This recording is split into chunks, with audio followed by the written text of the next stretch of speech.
Why you bully me? Assalamualaikum warahmatullahi wabarakatuh. Waalaikumsalam warahmatullahi wabarakatuh. Perkenalkan, nama saya Rifai Abdul Razak dari NIM 075 Pendidikan Geografi 24. Saya di sini akan mempresentasikan topik yang keempat, yakni Pancasila sebagai acuan dalam perkembangan ilmu di Indonesia. Kita daftar isi dahulu ya. Yang pertama pembahasan, kedua implementasi, ketiga contoh kasus, dan yang terakhir kesimpulan. Yang pertama, pendahuluan. Pancasila sebagai dasar negara dan pandangan hidup bangsa Indonesia memiliki peran penting sebagai acuan dalam perkembangan ilmu pengetahuan di Indonesia.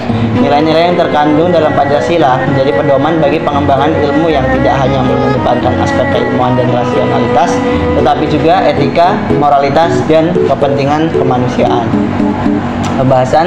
Di pembahasan saya memiliki 3 poin. Yang pertama, landasan etis dan moral. Yang kedua, ilmu untuk kesejahteraan rakyat.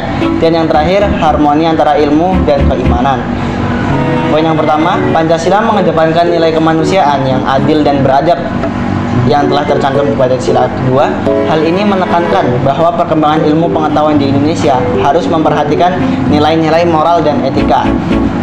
Yang kedua, sila kelima, keadilan sosial bagi seluruh rakyat Indonesia, menekankan bahwa ilmu pengetahuan harus diarahkan untuk menciptakan keadilan dan kesejahteraan sosial. Ilmu diharapkan dapat memberikan solusi atas berbagai masalah sosial seperti kemiskinan, pendidikan, kesehatan, dan juga lingkungan. Dan yang terakhir, dikutip dari sila pertama, ketuhanan yang Maha Esa mengingatkan bahwa perkembangan ilmu harus selaras dengan nilai-nilai spiritual dan keimanan. Ilmu di Indonesia tidak hanya bertujuan untuk kemajuan material, tapi juga harus memperkuat nilai-nilai religius masyarakat. Mengambil kutipan yang pernah dikatakan oleh Albert Einstein, yakni ilmu tanpa agama adalah buta dan agama tanpa ilmu adalah lumpuh. Implementasi Pancasila dalam ilmu pengetahuan. Yang pertama, pendidikan berbasis Pancasila. Kurikulum pendidikan di Indonesia dirancang untuk menanamkan nilai-nilai Pancasila dalam berbagai disiplin ilmu. Yang kedua, pengembangan teknologi yang ramah lingkungan.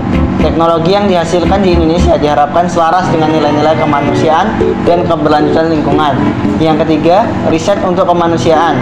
Penelitian diarahkan untuk menjawab kebutuhan masyarakat seperti pengentasan kemiskinan, peningkatan layanan kesehatan, dan pemeliharaan lingkungan hidup.